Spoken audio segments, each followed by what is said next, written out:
dengan sepenuh hati bahwa Allah senantiasa melihatnya. Subhanallah. Kalau kita sedang merasa dan kita mengerti bahwa kita sedang diawasi, ada CCTV hakikat, yakni pandangan Allah, pengawasan Allah Subhanahu wa ta'ala. Maka ketika orang ini punya keyakinan cara pandang yang seperti ini, sama saja nantinya otomatis dia akan bisa menjaga perilakunya dengan lebih hati-hati. Jangan sampai apa yang akan dikerjakannya ini menjadikan Allah tidak ridho kepadanya, menjadikan Allah tidak cinta kepadanya. Nah, ini cara pandang muhsinin, para pelaku ihsan. Karena kata fa illam takun tarahu fa innahu yaraka. Subhanallah. Dan pangkat seperti ini bukan hanya sebagai akhlakul karimah, bukan hanya sebagai kebajikan. Kita bisa beribadah, kita melihat Allah, memandang Allah, atau kita yakin subhanallah kita adalah hamba yang senantiasa diawasi oleh Allah. Ini bagus. Subhanallah, untuk kedudukan kita yang sekarang ini bagus sekali, terapkan itu. Tapi muhsinin yang dimaksud oleh Allah di sini adalah para arif billah, yang kebajikannya bukan sekedar akhlakul karimah, tapi sudah maqamat, kedudukan. Subhanallah, masya Allah, masya Allah, seperti itu. Wa innallaha la ma'al muhsinin. Sungguh Allah beserta orang-orang yang senantiasa berbuat baik. Saya baca pada tafsir Al-Misbah karya Profesor Dr. Habib Quraish Shihab. Subhanallah, disebutkan bahwa para pelaku ihsan ini, yakni para muhsinin ini, adalah ketika ia sedang bergumul dengan sesama, yakni sedang bergumul dengan sama hamba, maka ia akan menjadikan hamba itu sebagaimana ia menjadikan dirinya. Artinya memandang orang itu sebagaimana ia memandang dirinya sendiri. Seperti apa maksudnya?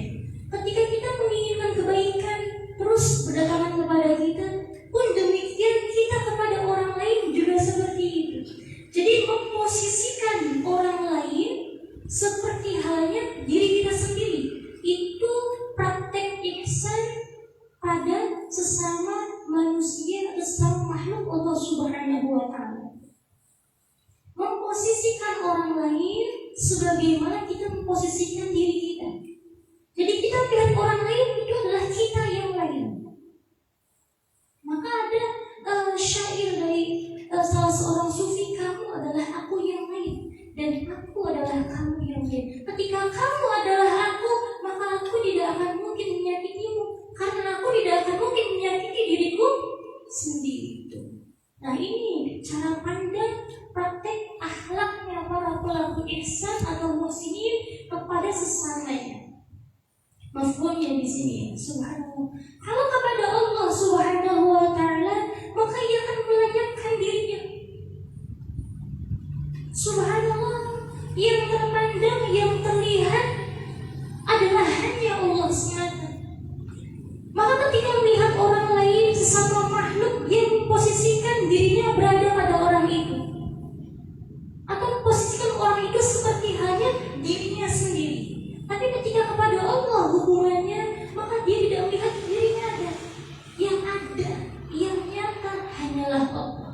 Yang terpandang hanyalah Allah Subhanahu wa ta'ala. Inilah cara pandang para pelaku ihsan, praktek nyata dari para pelaku ihsan. Makanya ketika seperti ini, yang lahir dari ucapannya, yang lahir dari pandangan matanya, yang lahir dari lisannya, yang lahir dari perilakunya, semuanya berbuah akhlakul karimah.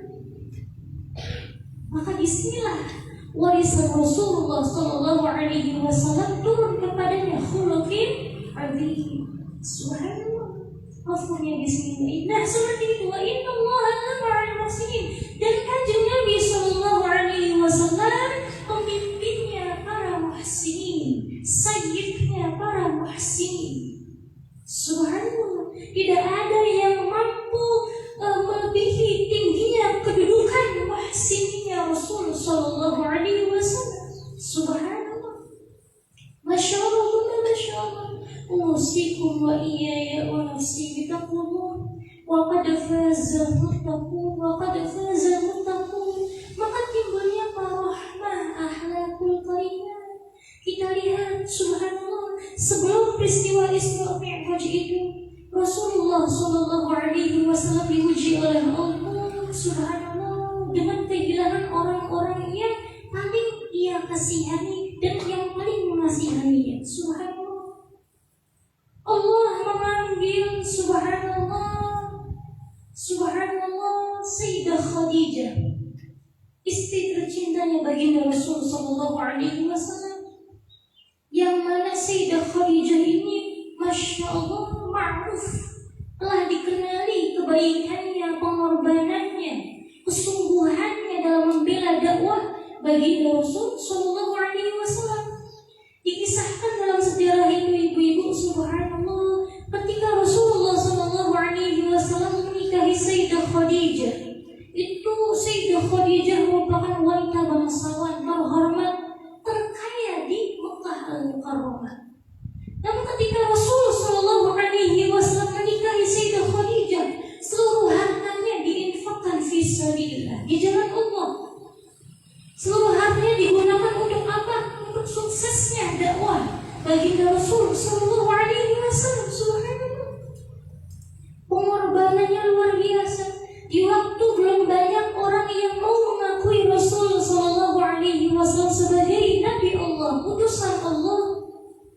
Di waktu belum ada orang yang mau mendukung penuh Rasul sallallahu alaihi wasallam, Sayyidah Khadijah terlebih dahulu, subhanallah, membela baginda sallallahu alaihi wasallam, termasuk orang yang pertama mengimani kerasulan Rasulullah sallallahu alaihi wasallam. Masya Allah, luar biasa pengorbanan Sayyidah Khadijah ini untuk kanjeng Nabi sallallahu alaihi wasallam. Pada waktu itu, subhanallah, Rasulullah sallallahu alaihi wasallam diuji oleh Allah dengan diambilnya Sayyidah Khadijah, wafat. Subhanallah. 3 hari kemudian disusul dengan meninggalnya paman dan tercintanya, subhanallah, yakni Abu Thalib. Subhanallah. Yang mana ma'ruf, telah kita ketahui bersama bahwa Abu Thalib ini merupakan paman kanjeng Nabi sallallahu alaihi wasallam yang semasa hidupnya mengorbankan diri untuk bisa melindungi baginda Rasul sallallahu alaihi wasallam. Subhanallah. Sangat amat melindungi baginda Rasul sallallahu alaihi wasallam. Kita tahu bahwa Rasul merupakan seorang yatim. Ayahnya Sayyidina Abdullah meninggal di waktu Rasulullah sallallahu alaihi wasallam masih berada di kandungan. Ketika lahir diasuh oleh Sayyidah Aminah, subhanallah. Sayyidah Aminah ketika mangkat wafat, subhanallah, diasuh oleh kakeknya Sayyid Abdul Muttalib, subhanallah. Ketika Abdul Muttalib ini mangkat juga, subhanallah, yang dipanggil oleh Allah subhanahu wa ta'ala, maka yang mengambil alih asuh baginda sallallahu alaihi wasallam adalah paman dan tercintanya ini, Abu Thalib, ayah daripada Sayyidina Ali karramallahu wajhah. Subhanallah. Kita tahu kalau kita baca sejarah bagaimana cintanya, menghormatinya Abu Thalib kepada Rasul sallallahu alaihi wasallam. Bahkan Abu Thalib beserta istrinya Fatimah binti Asad ini begitu mengutamakan kanjeng Nabi sallallahu alaihi wasallam, begitu mendahulukan keperluan kanjeng Nabi sallallahu alaihi wasallam dibanding dengan anak-anak yang lain.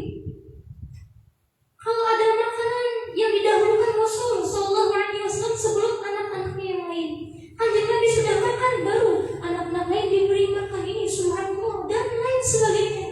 Masih banyak sekali yang bisa kita pelajari dari bagaimana kasih sayang Abu Thalib ini, perjuangannya, betapa sungguhnya beliau melindungi baginda sallallahu alaihi wasallam. Nah, waktu itu diambil mulai aman dan tercintanya yang merupakan sosok paling depan untuk membela Rasulullah, melindungi Rasulullah sallallahu alaihi wasallam. Maka subhanallah, pada waktu itu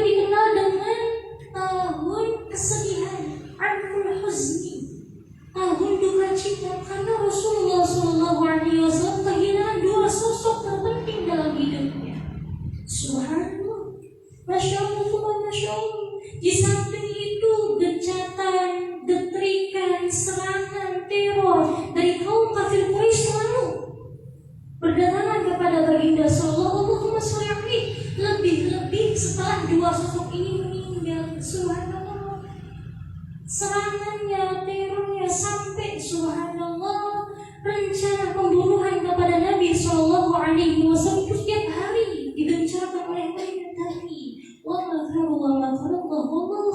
Tapi mereka punya rencana jahat. Allah melindungi Nabi. Allah punya rencana yang lebih baik daripada rencana mereka itu. Subhanallah.